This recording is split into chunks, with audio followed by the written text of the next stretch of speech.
Evening and welcome once again to It's My Turn Now, where everyone gets a chance to just share with us what your thoughts are.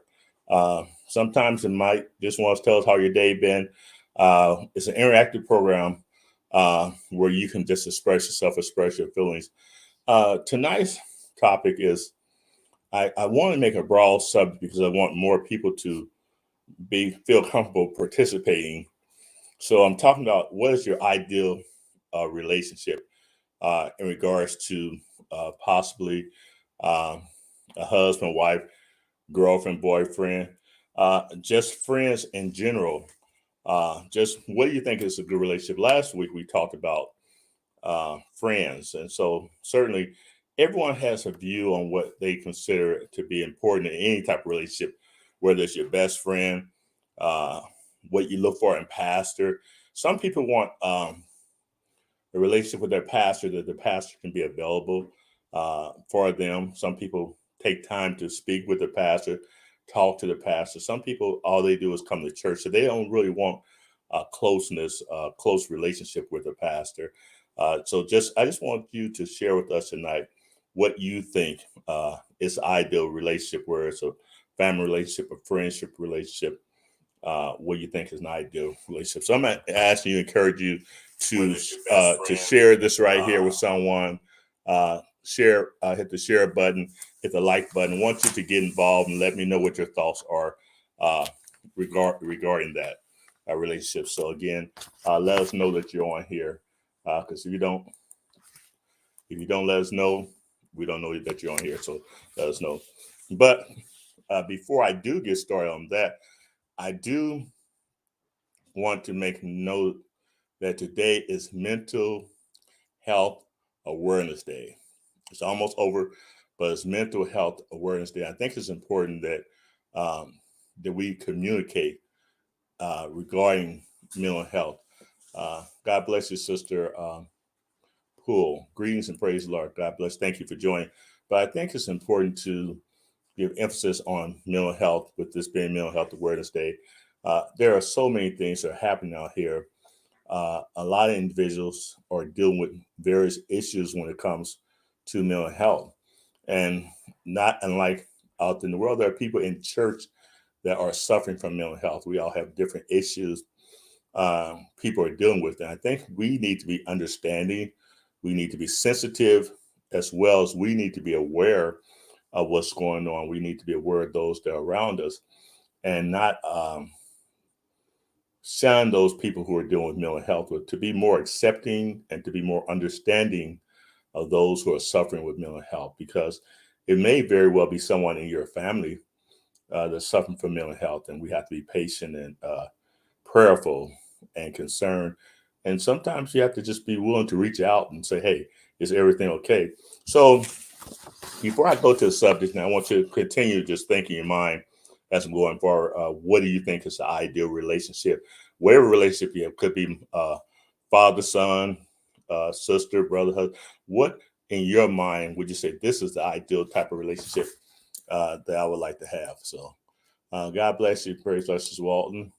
Sister Walton says she shared. Thank you for sharing. Okay. First, I want to just talk a little bit about mental health. It says mental health is super important for our overall health and well being. Mental health impacts the way we think, feel, behave, and has an effect on others in our lives as well. Mental health can be influenced by the environment, genetics, and even imbalances in brain chemistry, which can also lead to development of mental illness. Some examples of mental health illnesses and disease are clinical depression, anxiety, disorder, bipolar disorder, and many more. 90% of those who commit suicide have a mental illness, and nearly 60% of adults and 50% of youth do not seek mental health. Uh, Discussions about mental health illness are usually stigmatized, which is why seeking help may not be easy. But how do you know if you should? And then there's a couple of things steps that you can take or look to recognize if you or someone that you are aware of has mental health. So in the church, we often, when people act up and we have problems, they say they got the devil in them. But we have to understand there are people in our churches that are struggling on a daily basis with mental health. And some of them are aware that something is not right, but they may not know exactly what's going on. So, because this is Mental Health Awareness Day, I and myself being in that field, I could not go the day without talking about it. Some of the signs of anxiety, worry, or a feeling of unease. It's okay to feel worried occasionally because not everything can go our way, but there are situations in which excessive worry can lead to stress and anxiety and possibly to an anxiety attack. Uh, Anxiety and chronic stress can lead uh, to brain damage and can increase the risk of depression and dementia. So some point, some of us may not have been aware of that. It can actually lead to dementia. There's certain things that can happen to us and affects our overall health. God bless you, Sister Thomas. Amen. Praise the Lord.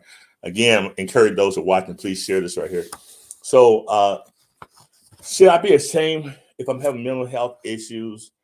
No, you shouldn't be ashamed that you have mental health issues. You can get help, and you can get the proper care to help you to deal with that. Information is so important. So if you feel like that you fall in any of these categories, then you need to seek help. And we want to, we want to end the stigma of mental health in the church, and we say in the Black community, but in any community, we want to eliminate this stigma. So if you're dealing with anxiety, worry, of course, as a child of God, we are taught to cast our cares from God. So we really should not allow ourselves to worry a lot. But because some people are prone to be more anxious than others, more concerned and more worried, and so that's something that you have to work on.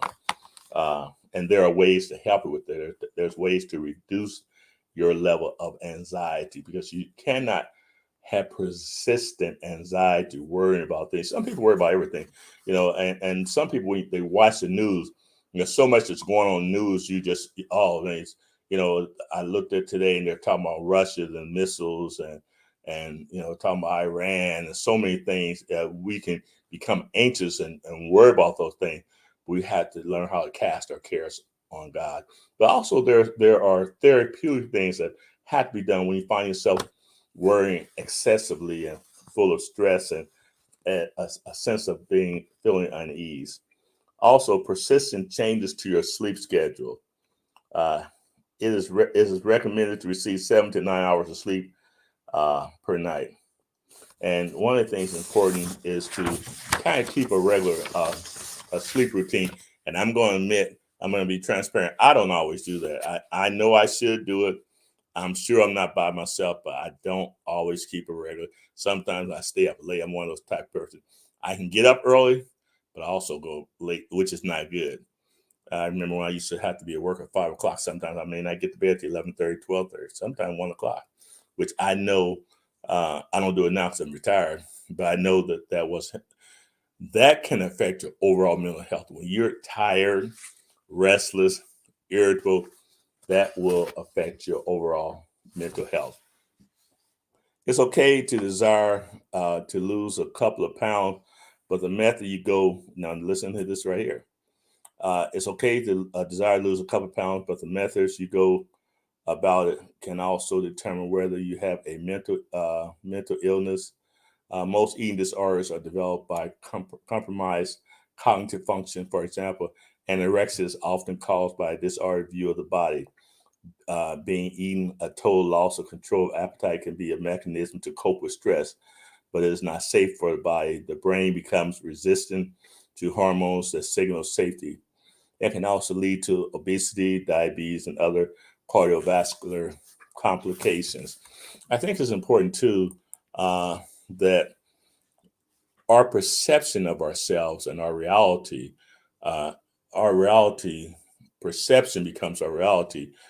In the book that I wrote, the Eye of the Believer, I taught that your perception becomes your reality, but there are times when the information that you have cause you to have a faulty perception of what reality is all about.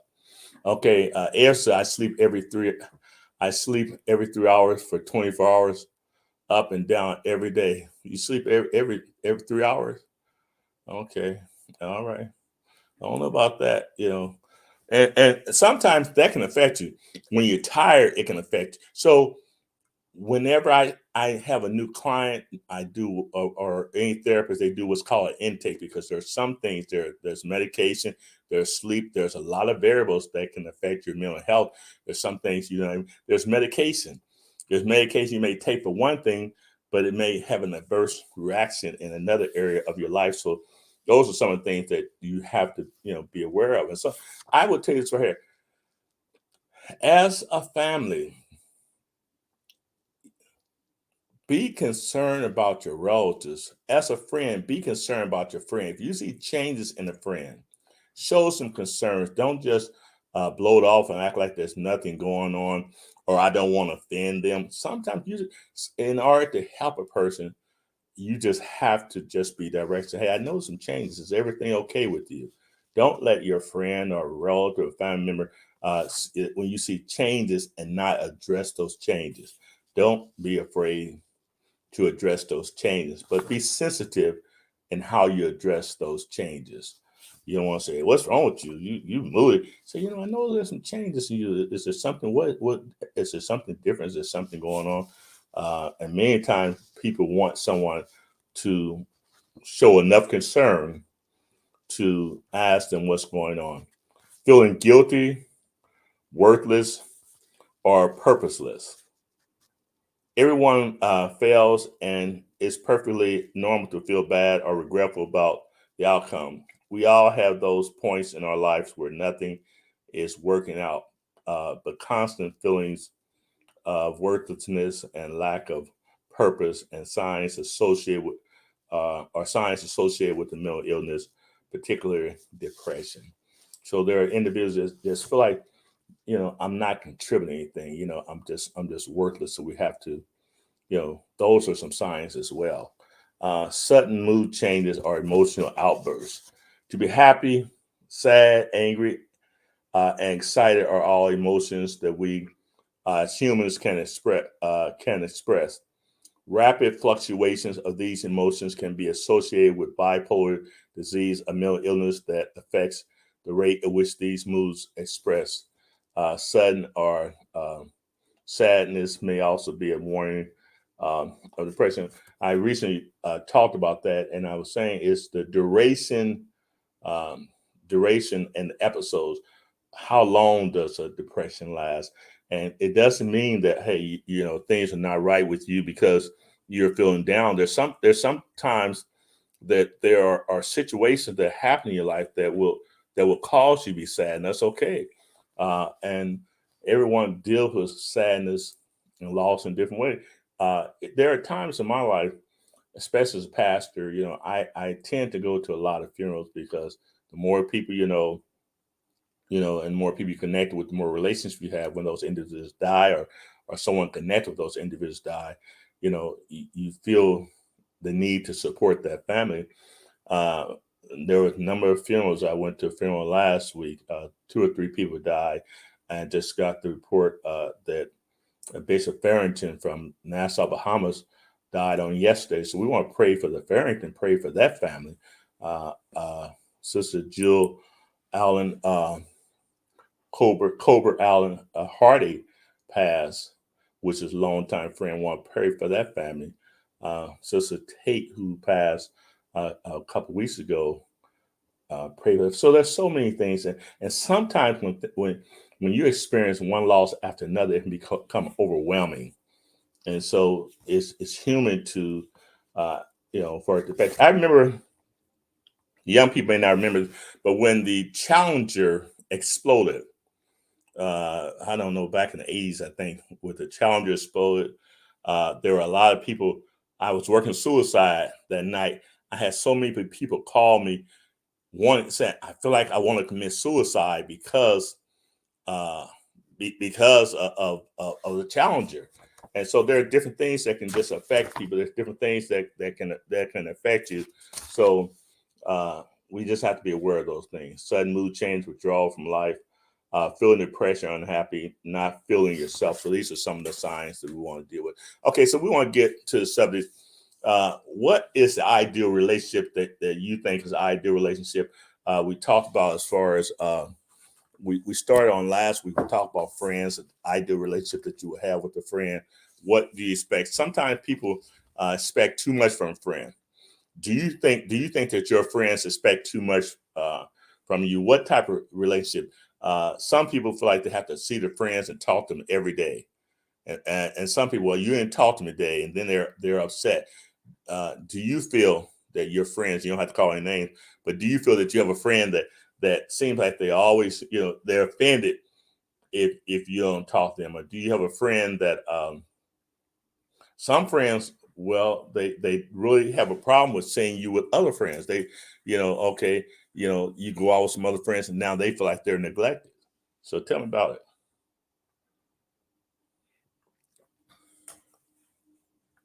I had a young man. I don't know if he's going to come on and give remarks. He was telling me that he's single, and he's I'm sure he like to find a wife, but there's certain things that he's looking for in a prospective wife. So what if you have what you consider to be the perfect girlfriend, perfect boyfriend, or even the perfect husband? What would you consider to be the perfect husband? What is in your own relationship? What is your ideal relationship? You know, what do you think your ideal relationship is? So I want to hear from you. On here, I want to hear from you. Tell me what you think. Because we all are involved in some type of relationship. Even going to church, on a job. What type of do you have friends on your job? Do you spend time with people in your job? All right, Bishop Arola, you can't have friends that you cannot trust. That's so true. Thank you. Once trust is broken, it's hard to get it back. If you get it back, trust, trust. Uh, that is an excellent, Bishop. That's excellent. In any type of relationship, friendship, family, whatever, trust is so important. And this and to trust a person has to be willing to keep the word. One of the things about me is I was sharing with someone yesterday. I believe in keeping my word. If I tell you I'm going to do something, I'm going to do it. And for personal reason, I have a problem.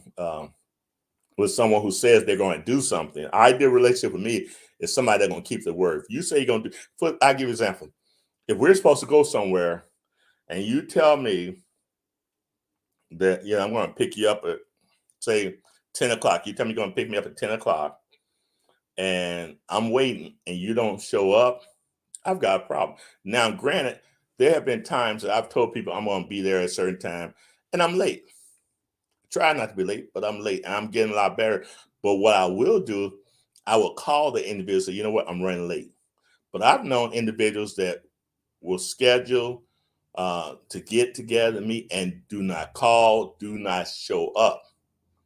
So those are things that I consider to be a problem. So my ideal relationship with anyone is to keep your word.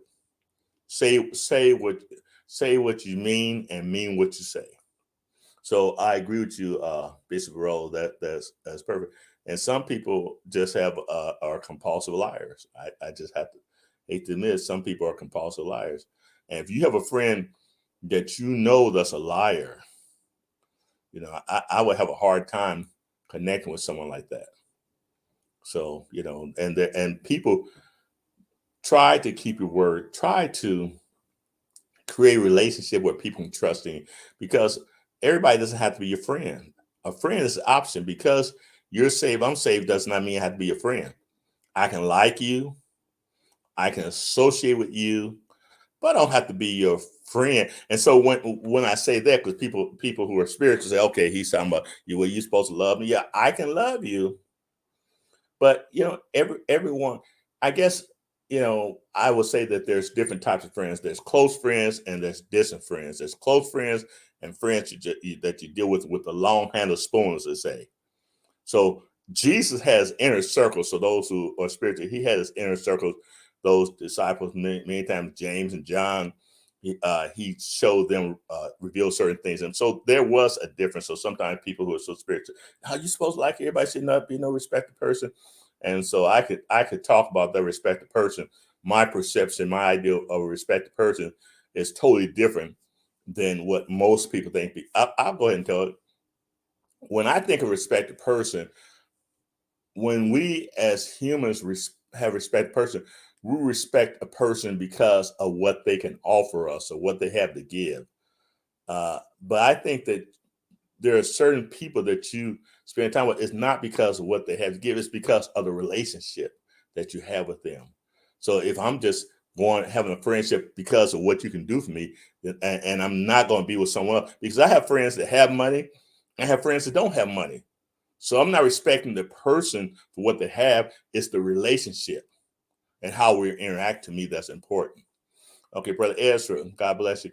Marriage relationship, four major factors: spirituality, responsibility, communication, and romance. Boy, you that's a mouthful, brother Ezra. So spirituality, these are some factors, but just break down a little bit more. Uh, a little bit more what you mean when you say spirituality, because or you say I want somebody that's spiritual, I don't want somebody spiritual, and how do you define spirituality? Because one person defines spirit. Some people, if you go to church once a month, to them that's, man. I was talking to somebody, they said they were telling someone he's really spiritual. He goes to church at least once a month. Well, to them that was spiritual because they don't go to church. So have to kind of break that down. What you mean by spirituality, responsibility, communication, and romance. Okay, someone is saying, "Good evening, Dr. Walden, everyone. God bless." And I don't know who this is because it just came up as Facebook page, so I'm not sure who it is. But you may let us know. Good evening. Thank you for again. Thank you for joining. It's my turn now. So relationships, to ask the question, what type of relationship do you expect to have in the church? Do you just come to church? What's the ideal relationship? Just come to church, hear the preacher, and leave? Because some people come to church, hear the preacher, and leave. I've always been the type of person. Maybe I'm different. I can come to church. Oh, God bless you, Jan. All right, thank you. Nope, no problem. Um, some people ideal of relationship, they have distant relationships, and if that works for you, that's fine. But just tell me what your ideal, and I wonder why it is, because I guess I'm a little bit different from the time I first been in church. I like to talk to everyone. I feel like when I first got saved, I feel like we were brothers and sisters. So it's, to me, it's church. Every time I go to church, it's like a family reunion. You meeting your family, getting together with your family, seeing how everyone's doing, and where that may be okay for me, somebody else may look at it and say, no, I don't like that, especially when you deal with your personality, because some people are introverted and some people are extroverted. So for an extroverted person like myself, I enjoy talking to people. I talk to kids, I pet kids. I'm here, I speak to everybody. I just enjoy the fellowship. To me, that's important. The fellowship with the believer. There's some people who are extroverted. They have a hard time connecting with people like that, and so you have to understand yourself. And then there's some people that want to talk to people but just don't know how. They feel uncomfortable. They don't know how to have a conversation. So that's important too. So I think sometimes maybe churches need to have fellowship services where just people just get a chance to know each other, get a chance to meet each other, because you'd be surprised there are a lot of interesting men and women in the body of Christ. But yes, a person has to have the love of God inside them. That's a deal breaker. Okay, so that sounds good. Also, I want those on here to know that there is a link on here that you can come on live. We had a couple who came on live on last week. They learn how to maneuver through the link, because some of you are just able to click on it and you should be able to come on, but some have to copy the link and add to your browser in order to be able to come on live. So you're welcome to come on live because it's your turn now. Okay, so are relationships important to you? A relationship. Now, I just noticed one thing when I look on my computer. There some people's faces and names show up, but then if I look at my phone here, their faces show up. So I it still is good to let us know that you're on here. Please give us your comments. What's you know, do you feel like you have friends in church? I hear people say sometimes, uh, I have more friends outside of church than I do in the church. Do you think that that's a problem? Do you think that a person should have more friends outside of church than inside the church? I would think that that's a problem, and if that's the situation, I would wonder why that is. All right, Bishop. Thanks again. Can a child of God have a relationship with opposite sex without complicating the relationship with sex?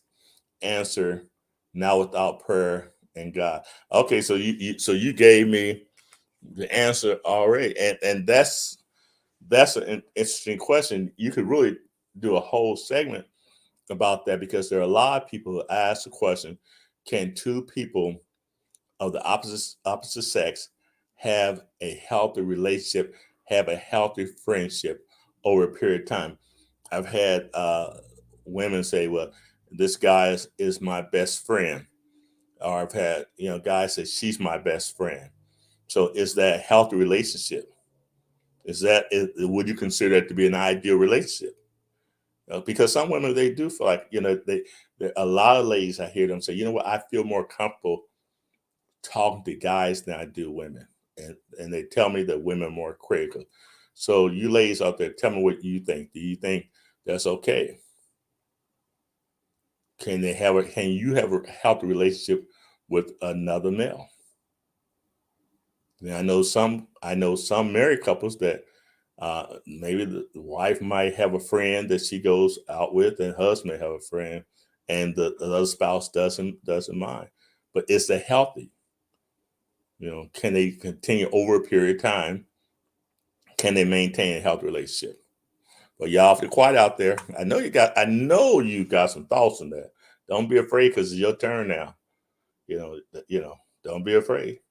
One of the things I try on this show, I try to deal with all type of subjects. There's not a subject so far, to my knowledge, that I'm not afraid to address. But I think that's pretty deep right there.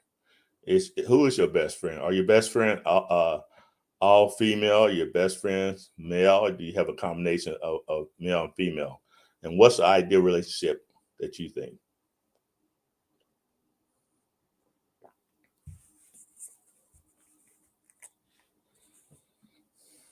Okay. So for some reason, I have to look on here and see who's okay. Yes, with proper and established boundaries and places. Very good. I would agree with you with the established boundaries in place. I think it's important. It is important to set those boundaries for sure. So you have to know where to go, what not to do. But unfortunately, a lot of times, even couples, couples who go out together and eat with other people. There has to be some boundaries to that, where because I've seen people, they get together and they play around, they touching and hitting, and next thing you know, uh, one gets attracted to another, and that happens.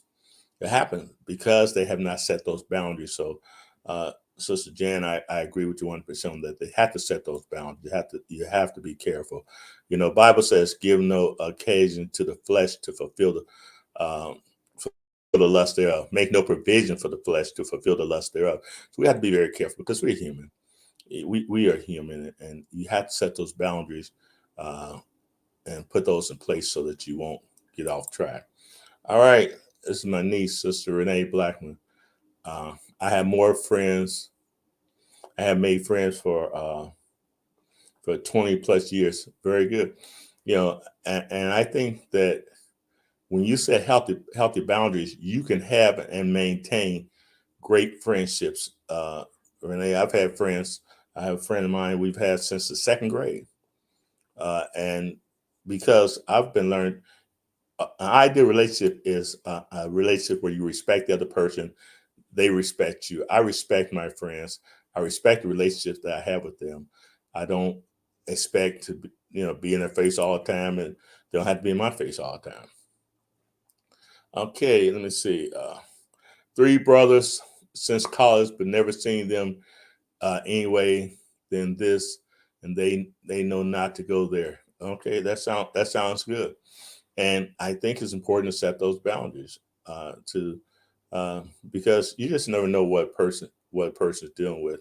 So I think you can have a healthy relationship as long as you set those boundaries. So that's so important. Thank you. Okay, Brother Ezra, I agree with Steve Harvey on this that opposite sex deep friendship has a line drawn, but if it's a little crack, it can soon be noticed.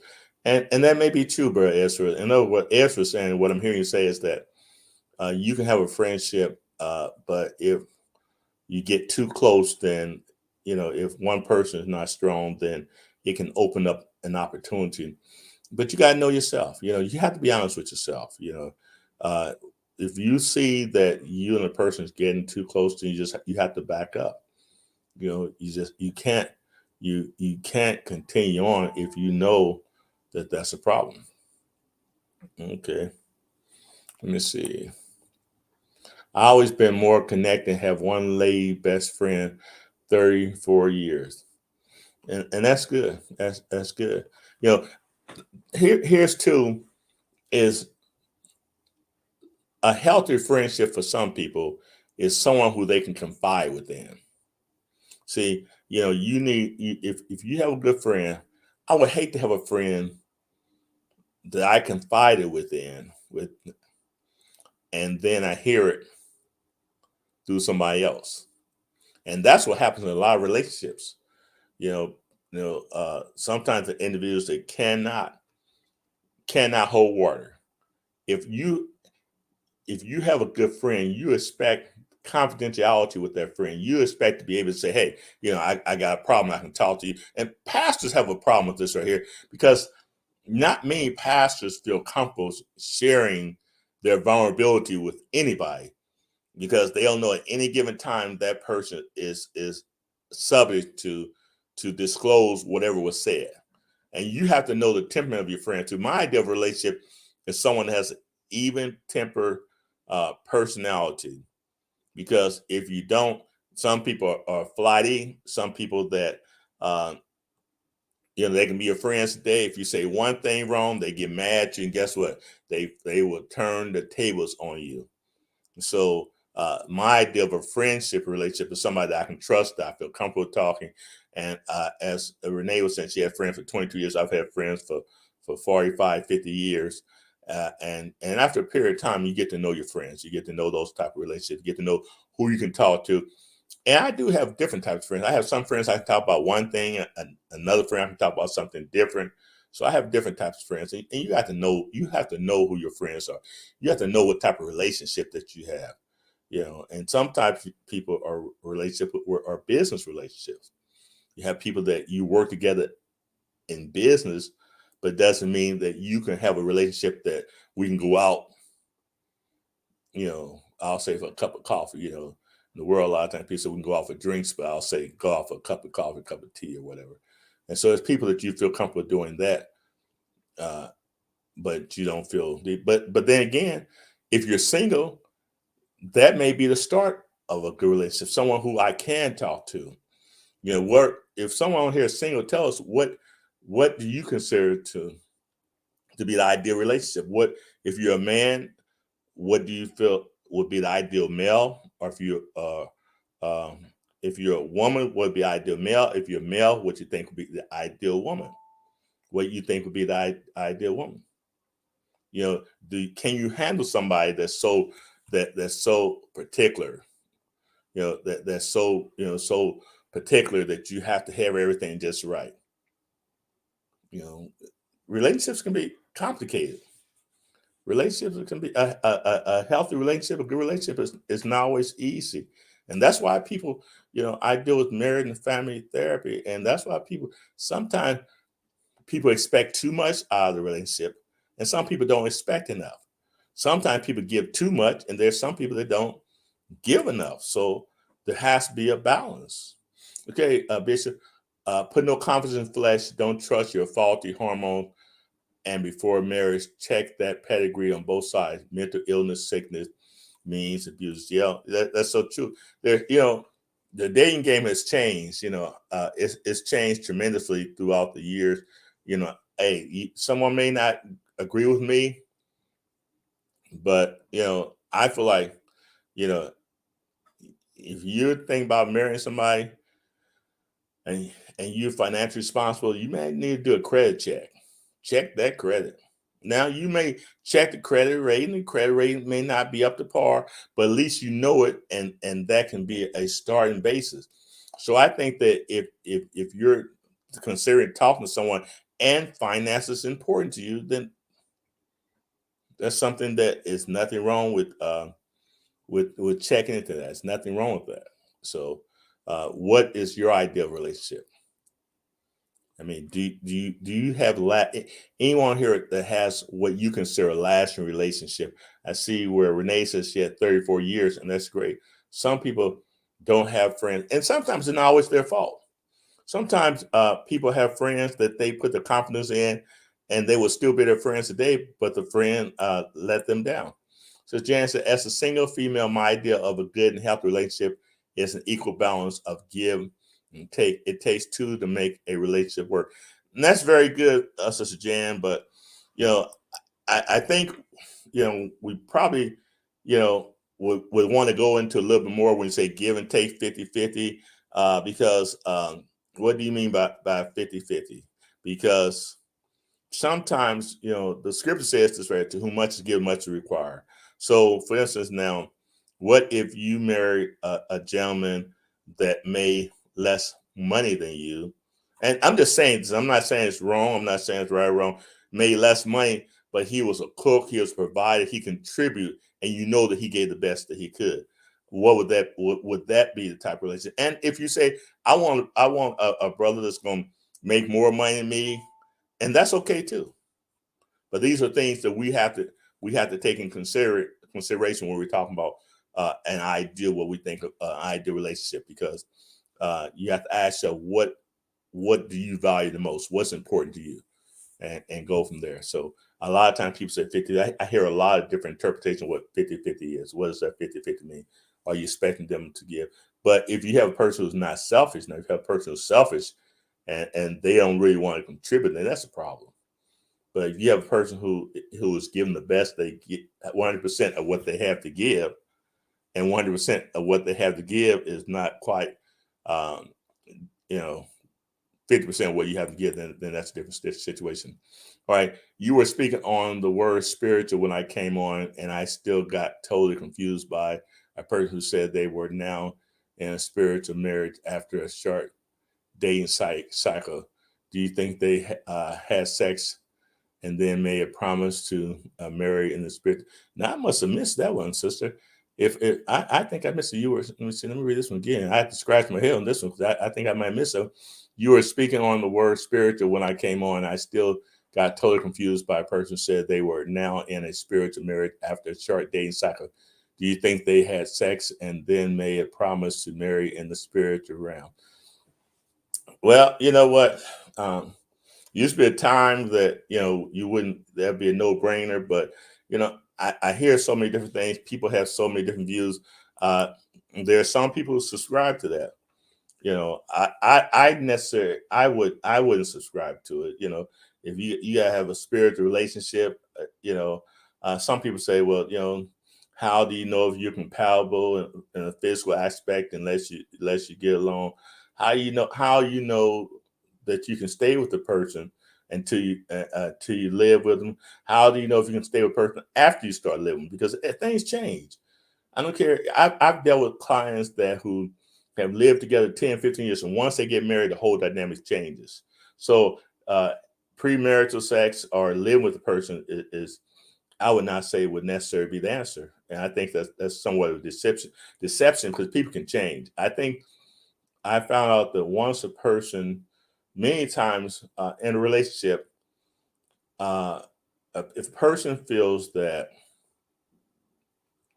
this person is going to leave me if I don't act accordingly, that I'm going to be everything that person wants to be. But once we get married, I've heard, unfortunately, ladies say, but once I get married, I'm gonna do my thing. I'm gonna change. I'm not gonna do this. So they have different expectations. I think you have to know what your expectation in a relationship is. So I think that's a good question. And whoever get that question can come back on and elaborate just a little bit more. Okay, the world has a mindset, and I hope I answered your question. Said, do I think they have sex? I don't know. I don't put anything past anybody, so I'm not sure what they did. They can come on. Whoever said it, I don't know if that was your answer. Whoever said it, you can come on and tell me if that's what you were intending. That way, as I say, give from the horse's mouth. So the world has the mindset as to a woman having a real close friendship with a man by saying there's nothing but a blank in the glass. They say on it, break only for emergency. It can be very dangerous. See, now I'm not even sure what you're saying. Now, y'all help me with that. The world has a mindset as to a woman having a real close friend with a man by saying there's nothing but a blank in the glass that says on it, break only for emergencies. Okay, it can be very dangerous. Yeah, you're right, brother. So that can be. I had to read that a second time now, but you're right. It can be dangerous. Next thing you know, that glass is gonna get broke. Uh, if he made less than me, that's fine. If we have a mutual understanding and agreement beforehand of how any lack would be made up between us, we would definitely have a talk about finances part of our dating phase and establish what would be expected. I think that's very good, Sister Jan. Problem is, I will not perform a wedding ceremony with a couple unless I do a 6 weeks premarital counseling. I've done it in the past years and years ago, but I will not do it because I am amazed by how many couples get married and have low expectations. They don't talk about different things, and everybody has different interests, different desires, and it's okay to express your desire because that's who you are. That's who you are. And if it's a physical, if you have a greater physical desire, you got to be honest. This is who I am. You have a low spirit, low level intimacy. That may be something that you want to share because if some people just are not affectionate and don't and so that's who they are. So you need to know what your expectations are in a relationship. You can't say, well, because, and here's another problem, because they save them, say we can make it. No, that is one of the first things from the truth. Because you're saved means you're born again, you're born in the spirit, but it doesn't mean that you have the same inclination that the other person does. You don't have the same ideals, you don't have the same mental fortitude that the other person has. And so you don't have the same experiences, life experience. Everyone has different life experiences. So if you have different life experiences, so you just have to be aware of that. You have to be aware, and so don't feel And they used to tell us that if you save and she saved and he saved, that two people get. And I think the church has done a disservice to a whole lot of folks by telling them that they've done a disservice. I knew one person said the pastor told them that God told them to marry a person. Nowhere in there that he asked him what did he want. What did he want? Listen, before I got married with Mrs. Walton, somebody told me they had a dream that we got married. And their church, if you had a dream that you got married with somebody, then you tell them, boom, y'all get married. I'm so glad I have enough common sense to say, well, God ain't showed me nothing.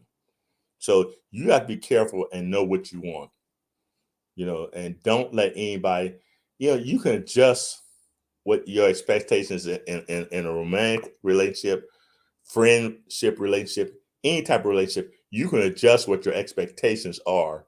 But whatever your expectations are, that's what they are. And so you've got to be honest with your expectations. Some friends, people like to give. They like some friends. I've had friends that are givers. They like to give. They like to give. And then some people say, well, I don't want anybody to give. Well, you have to allow a person to express themselves. You have to allow a person. I don't think I've learned not to try to put my friends in a box or try to put any type of relationship in a box. Sometimes people put you in a box and people want you to think the way they think. I've learned I don't want people to think like I think. Sometimes people only spend time with people who think like them. And I tell you this right, you will not grow. If you hang around, and especially when you're in leadership, and sometimes people in leadership, their expectations, they want yes men, well, or yes woman. No, you're not gonna grow. You need somebody sometimes who are going to challenge your thinking, and that's all right. I don't want a relationship where I have a yes person, whereas in my marriage and in business or whatever, I don't want a bunch of yes. I want people who have the freedom to express their views and ideals, and we can both grow together. All right, sister. Barney, God bless. So glad to have you on here. Said totally agree. Uh, okay. So exactly, both being saved doesn't equal being compatible or suitable for each other. How many people have been messed up? Think about that. How many people have been messed up because someone told them, "Girl, you saved, man, you saved. Go ahead and get married, and pick a spouse out for you." Now, well, I will say this right here. I'm gonna say this right here because it's kind of contradicting what it's somewhat contradicting what I'm saying, because in my book, The Window to Understanding and Building a Healthy Relationship, one of the relationships that stay together are arranged marriages, and the reason why those are is because they don't have unreasonable expectations and they're just committed. Now, you may stay together. I think it's being committed. You may stay together, but not only is it important that you're committed to staying together, but you're committed to respecting the other person. See, it's not longevity; it's the quality, and so you have to make it, man, that I want to have a quality uh, relationship. Okay, Bishop, growing up in the church, we didn't have marriage training. Therefore, my generation, most of us got divorced because we were in the flesh, if they will admit it. I appreciate your transparency, and see. Here's the thing about since you've been transparent, I'm going to be transparent.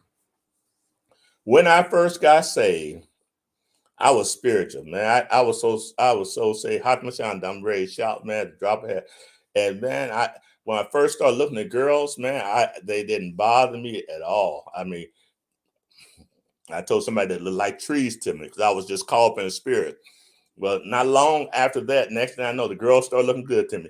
And the devil said, "Man, you're in backslid." I thought I had backslid because the girls started looking good to me.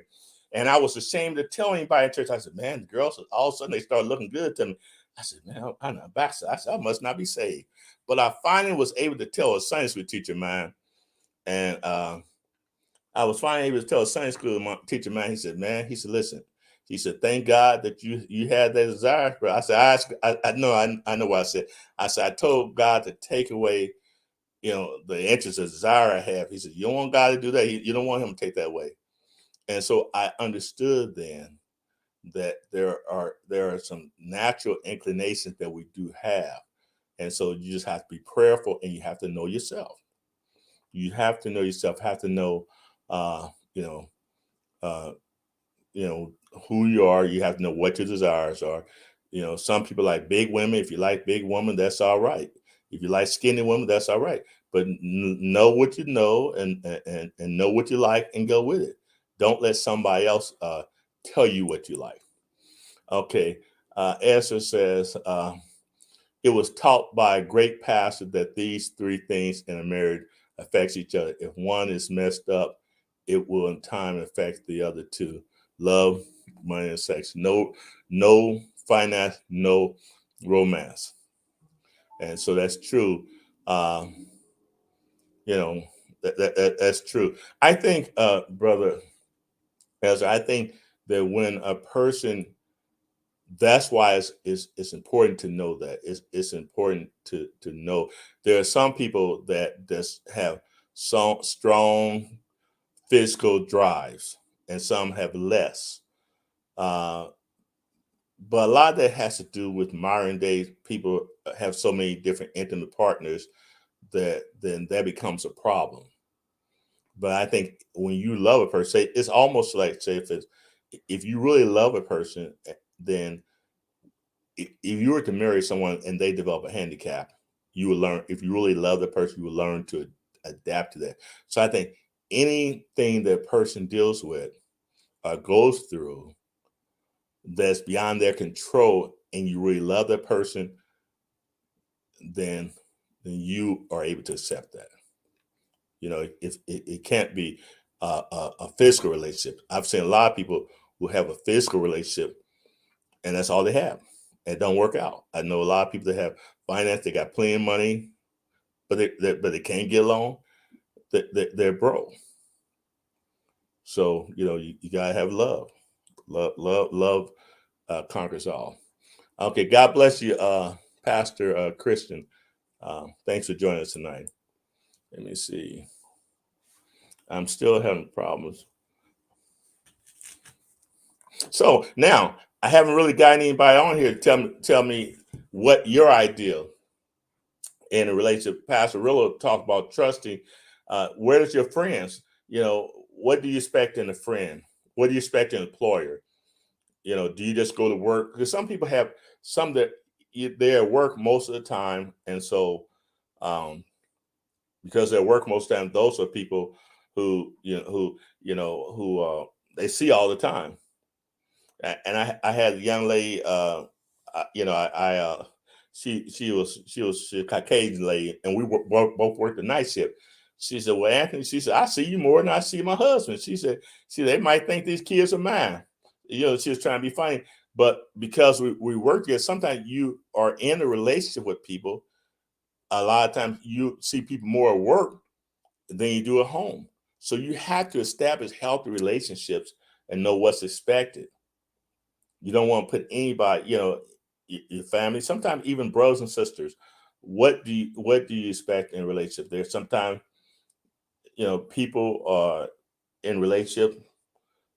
Sometimes families will try to tell you what they think that you ought to do, or there healthy boundaries. Should there be some boundaries there? Should you not allow your family to intervene in your relationship? I've seen a lot of healthy relationships break up because not setting those boundaries with parents, in-laws. I've had friends that have divorced because the mother didn't like the son, or the mother didn't the son-in-law, or mother didn't like the daughter-in-law, and so it affected the relationship. So you have to have some healthy boundaries in that. You have to know what you like. Don't let somebody change how you feel about. I tell you something else. When it comes to me, I feel that I don't have anything against anybody. I may not like everybody, may not like everything, but I try to get along with people, and I always say sometimes you may have a friend that they just don't click with another friend of yours. I'm not going to not be friends with this one person simply because you don't like them. So that's not me. And there's sometimes some friends will put the pressure on you that either they're going to be your friend, or I'm going to be a friend. Well, I don't roll like that. If that's how you feel, then most likely then you're going to be worn out, because what you're saying, our friendship is based upon my interaction with other people, and that's not fair to them. It's not fair to me. If God's not in the middle of the relationship, it's not healthy at all. That's so true. If God's not in it, it's not healthy. But again, I want someone to tell me, and other than Pastor Rollo and Sister Jan, share some of the things she thought was important in what's considered a healthy friendship or healthy relationship. Sister Sherry, God bless you. Says she agrees. Thank you, Sister Sherry. Okay, Brother Christian. The church has, in some ways, has failed to teach the covenant kingdom marriage, which is a partnership in the main. But I agree with you 100%, and I think it's important. I think churches should to focus not only on marriage but relationships, not only husband, husband, wife, dating relationship, not only dating relationship, how to get along with other people in the church. There should not be, in the scriptures, but it should not be division, isms, and schisms in the church. We know it's always been there, but what can we do to fix the balance? What can we do to change those things? Thank you, Pastor Christian. Sister Rose Maxey, why are so many saved married couples falling out of love but stay in the marriage because of their position in the church? they're happy around the saints and go home to different bedrooms. Sad but true. Well, you know what? Sis, that's a good question. I think any type of relationship has to be cultivated. I think if you have an unhealthy marriage, what I always do in couples counseling, I take them back to the starting point. What what caused you to be attracted to this person?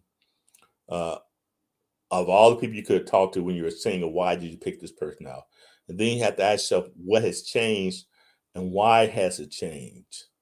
You know, saying where somebody said the husband was driving the car and the wife said, you know, wife was he was driving the car, wife was over the passenger side by the door, and she said, honey, how come we don't?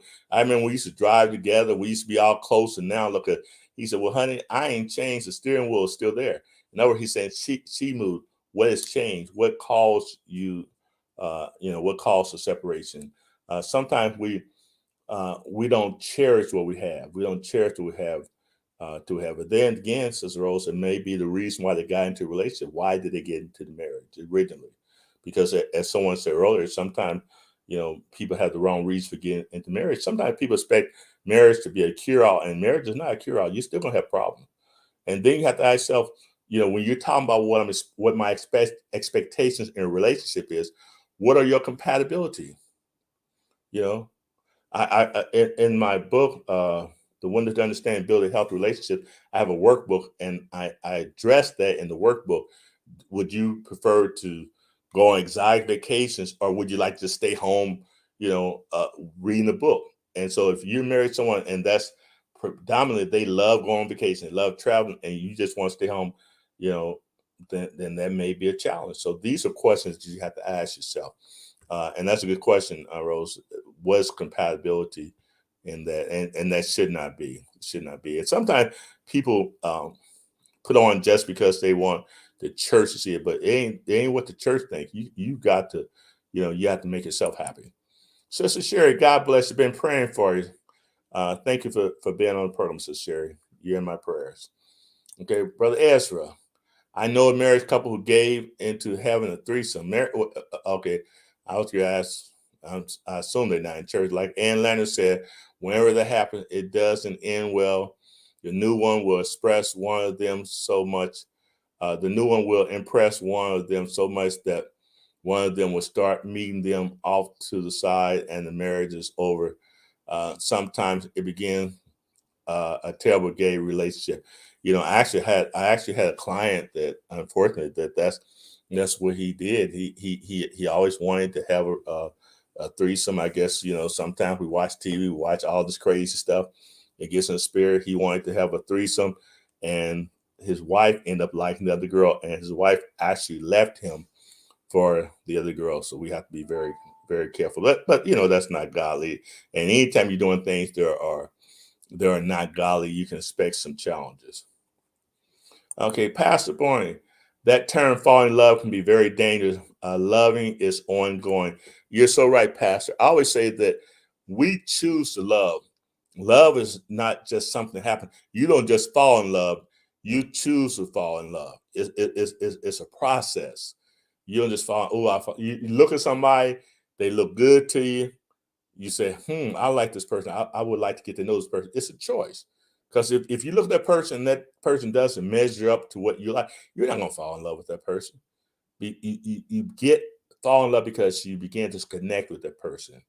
And you have to be careful who you connect with. If you allow yourself to connect with the wrong person, you can feel that you love that person. Uh, and it could be lust and not love. It could just be emotional connection and not love. So all right, you're welcome, Sister Sherry. Says thank you. Okay, let me see. Yes, we grow. Yes, we grow in love. Love evolves in a relationship. That's so true. Love evolves into a relationship, and some of these people I can't tell who you are. So if I don't call your name out, then that's because I'm having a hard time understanding saying who you are. Okay, I see who it is. That's Sister Jan. All right, thank you. So true, Sister Jan. All right. This is Rose says people always want to know why single people are single, but it's not a sin to be single and happy. Remember, Jesus was saying, I agree with you 100%, Rose. A lot of times people get married because uh, some people get married because they can't be alone. And that's not the reason. You got to know what it is that you want in a relationship. And that's so important. But there's nothing wrong with being single. Learn to love yourself because you don't want to get in any type of relationship with when you have certain expectations and that individual doesn't meet those expectations, and you know that that person does. I've seen people say, you know what, I don't have anything against sharp people. They say I really don't like sharp people, but they toss somebody short. Now, if you prefer somebody taller, but you think that you love somebody short, that's fine. But if you know that you don't like something, it's like, then you're talking about a lifelong commitment. So why would you allow yourself to into lifelong commitment with someone who you know that you are maybe not emotionally connected to, that don't have the financial vision that you have, and you only have a physical attraction? That's not going to work.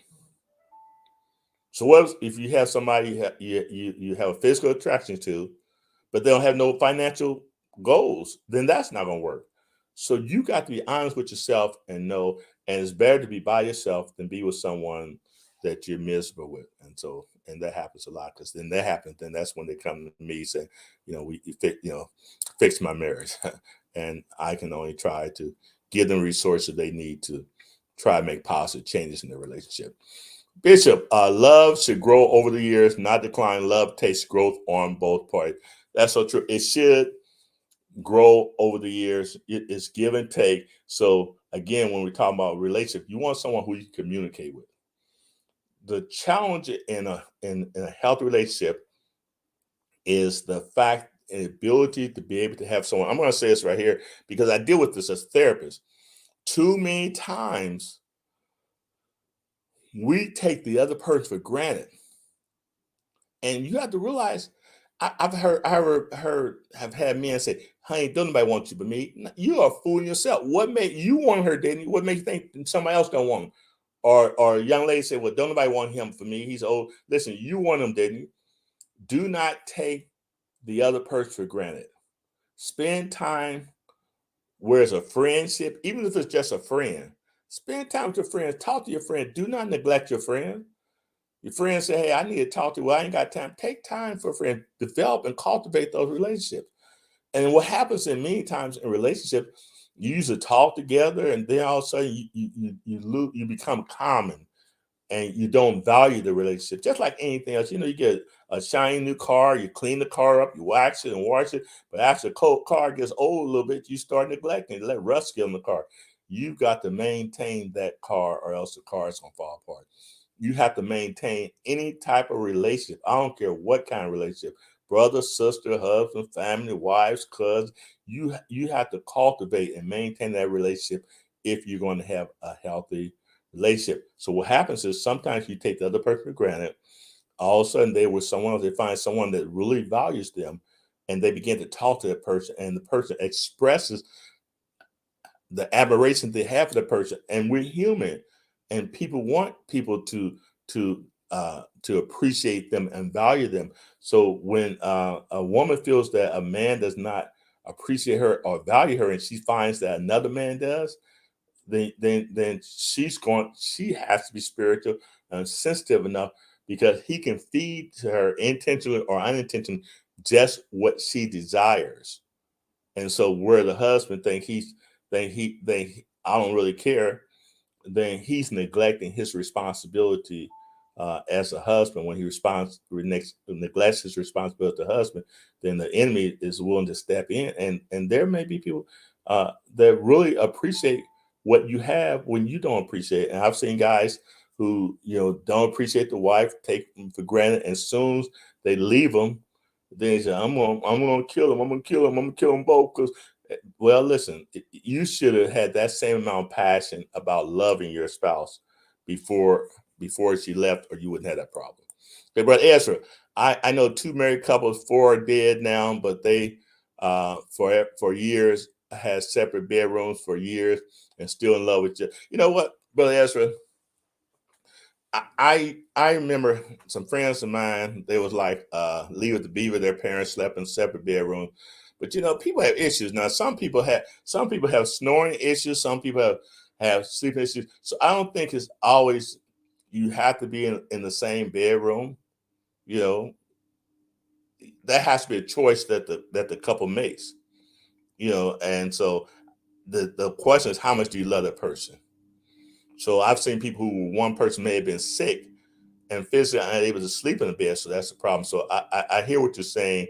I don't necessarily consider a problem if they're able to get along, or if they're in separate beds room because that they don't can't get along. So that's a problem. So you know, I wouldn't necessarily believe it, but you know, there's probably time for my wife would probably appreciate, you know, because I like to stay up and watch TV sometimes. She said, "Can you turn that TV off?" You know, in the bedroom, I'm trying to sleep, and so I have to turn the TV off. So, you know, you know, those things that you kind of have to work those things out. So let me see. Rose Max, I know back in the 50s and 60s, couples slept in separate beds, but if the marriage is surviving from them sleeping uh, but if the marriage is surviving from them sleeping in separate bedrooms, something is not right. Marriage brings people together. Not put and you're right, Sister Rose. But like I was saying, there may be a problem where you know people have different sleeping habits. Some like to stay up late. Some like to you know go to bed early, and you know hopefully you can work that out. You know, my wife and I have been able to work that out. You know, because you know, like I said, I like to watch TV. I like to stay up late, but we manage it. So we work it. Some people can't get past that, and so then if they're in separate rooms, hopefully they're gonna come together sometime. They ain't gonna be in separate rooms all the time. So you know, you just have to know what your limitation and your expectations are. If one person's okay with that, both persons okay with that, fine. But if they're not, then you have to make those adjustments. That's what I'm saying. It's about making those adjustments to what your mate their desires are. Let me see. I thank God I experienced being married and have been in what I thought was a good relationship, but I enjoy the single life now. Yes. I think Paul puts it this way right here. He said, whatsoever state you're in, be content. So where you're single, you need to learn how to be content. If you're married, you need to learn how to be content. Uh, and that's it. So now I'm looking at this one comment. Okay, I see it now. Okay, it says, I thank God I experienced being married and have been in what I thought was a good relationship, but I enjoy single life. And I think that's good. I think that, you know, a person has to be comfortable because I deal with married couples who are just unhappy. I've dealt with single people that want to be married. I've had some married couples tell a single couple, well, honey, y'all be glad you're not married. Well, you married, so it's kind of hard to say that. You need to get yourself together and make sure you work on your marriage because if you have that type of attitude, you do not have a healthy marriage. And so I think if you're single, you know, you desire to be married, there's nothing wrong with that. If you desire to be married, hey, you know, just express and the Bible said, delight thyself in the Lord also. He'll give desire to your heart. So I think if you desire to get married, amen to you. If listen, I'm telling you something else. If you are not the marrying type and don't want to be married, do not make anybody miserable by marrying them. And you know that you don't want to be married and you're marrying someone because somebody told you so. Okay. What you throw away that you call trash is somebody else's blessing. Amen. One man's trash is another man's treasure. So true. There's people that go down every Saturday. I used to go yard sales, and man, I get some good stuff at yard sales. So people have to learn to place the proper value on things. Okay, Pastor Christian, marriage relationships evolve. Aging, health issues, and other factors require the couple continue to commit the way things are impacting them and their relationship. So that's so true. But that's why it's so important to focus on love and commitment. Because when you love a person, it's easier to commit to that person. If it's based on physical, you know, I'm a lot bigger now. I'm gonna be honest. I'm 100 pounds bigger than I was when Sister Walton first married me. You know, I was buff working out the gym. I still try to work out, but I don't work out like I used to. But if she could say, you're not the man. Well, actually, I'm twice the man I used to be because I'm bigger than I was. But if that was the basis of the relationship, if it was the fish, and some people they are into exercise, they're into working out, and they have to have a person who's in shape. That's something that you have to establish ahead of time. I got to have you got to be in shape. If you ain't in shape, and that person has to be willing to accept the challenge. Hey, this is the type of what you want, and I'm going to stay in the gym. I'm going to make it happen. But that's because things change. Your hair falls out. Let's say your teeth starts getting rotten. Things happen. People change. Then some people get sick. And they have problems. If you love that person, I've seen people who have one mate has gotten sick, and it's amazing the love that they have for that person because it was based on love. I've seen some people, the man lose his job and the woman don't have no use for him. Lose his job, not to anything he's done, but he just lost a job. They laid off, and she's gone. She's gone south. Uh, Pastor, communicate, communicate. Listen, we're about running out of time. I'm gonna get 5 more minutes if someone has a comment. If you haven't gotten a chance, feel free. If you again, you have to ask yourself, what type of relationship do you want? What type of friendship? The Bible says, he that has friends must show himself friendly. Some people say, I don't have no friends. I think it's sad when someone says that I don't have any friends. That's a sad commentary because there are people that want to be friends. People want friends. So you just have to make yourself friendly. Be friendly. Again, as I watch and listen, you have missed my name. Okay, now who is this? Because I'm telling you, you see me looking this way and looking down here. I'm trying. Some people's names are popping up, and some people's names are not popping up. Okay, now and this is what I'm going to say. If you have left a comment, okay, some people's face it shows up on my phone here, but it's not showing. I'm looking on my computer. Your name is not showing up on your computer. So now as I go back, I'm glad I was able to go back. I thank God. My experience being married and have been okay. Thank you for sharing that with. I see Sister Jamie, that's you on there, and I appreciate you sharing that with me. But again, if you look, you can't see my screen, but it doesn't show your name. Okay, I don't know if you can see it on the screen, but on the screen it's showing. It doesn't have your name, and that's what's coming up on my computer. Your name is not just like it's on the screen. Your name is not coming up. So I apologize. And if your name doesn't come on, I don't see it. You have to communicate with me again because, like I said, it's showing up on my phone, but it's not showing. As you see in the message box here, your name is not showing up. So that happens. But I appreciate everyone that comes on here who share your ideas with us. I encourage you to work on those relationships. Let's work on building healthy relationships. Let's work on building healthy relationships in your community, in your friends, and just build positive relationship with other people because there are people that need somebody. Let your light shine. Be example of Christian love. Please, I want to encourage you, share this with someone, share the screen, share it with someone. Maybe this will help somebody in their friendship and their relationship. Later on in the month, this is also Pastor Appreciation Month. Take time to show your pastor that you love him or love her. Take time for that. Also is Bullying Awareness Month. So I do want to try to do something for Bully Awareness Month. Plus, also it's Cancer Awareness Month. So we have today, since we have about three more Mondays, and I'm going to try to cover those topics in the months that are coming. Let me see. Bishop, there's a lot of research out there about being Black in America and the impact on marriages. They're very good. Matt, I have to have you come on here, Pastor Christian. So I know that you share with me that that's something that you're working on, and we can discuss that. I think there are a lot of variables that do affect relationship. There are a lot of variables. Sister Rose, COVID brought a lot of people to come together at least 2 years. Hopefully, it build relationships. To be honest with you, in my therapeutic practices, some people relationship got worse because of COVID because they had to spend time together. Some people, it's all what you want. Do you want to build a health? You have to build a healthy relationship continually, because what happens, some people are so busy with everything they don't realize that they're neglecting the other person.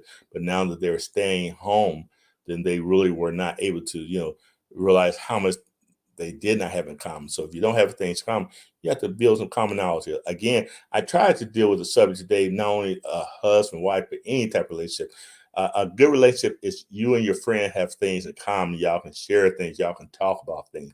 That's a healthy relationship. So any relationship I expect to be able to communicate with that person, be able to express myself with that person without not. I don't mind you judging me, and that's okay. Some people say don't judge me, and communicate to me what judge, because that way I know what your thoughts are, because you may have misunderstood something I said.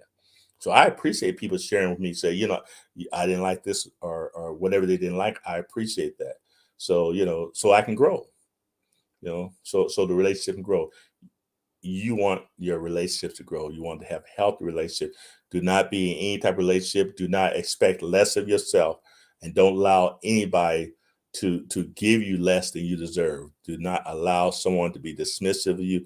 Do not allow someone to disrespect you. That is not a healthy relationship. No one should be involved in any type of relationship where someone's putting you down all the time. You need to tell yourself, I'm better than this right here, and do not and don't disrespect it. Some people, because my mama did, my dad did, you don't have to expect it. That is not the norm. That is not the norm. But listen, thanks again for joining us for this episode. It's my turn now. Hopefully something was said. I enjoyed the comments from each and every one of you. Continue to share this. Tell your friends, tell your family, tell your neighbors to join us on next week's episode, because we're going to have another exciting episode. But it's my turn. Be blessed. We love you, and we're praying for you. Be safe out there.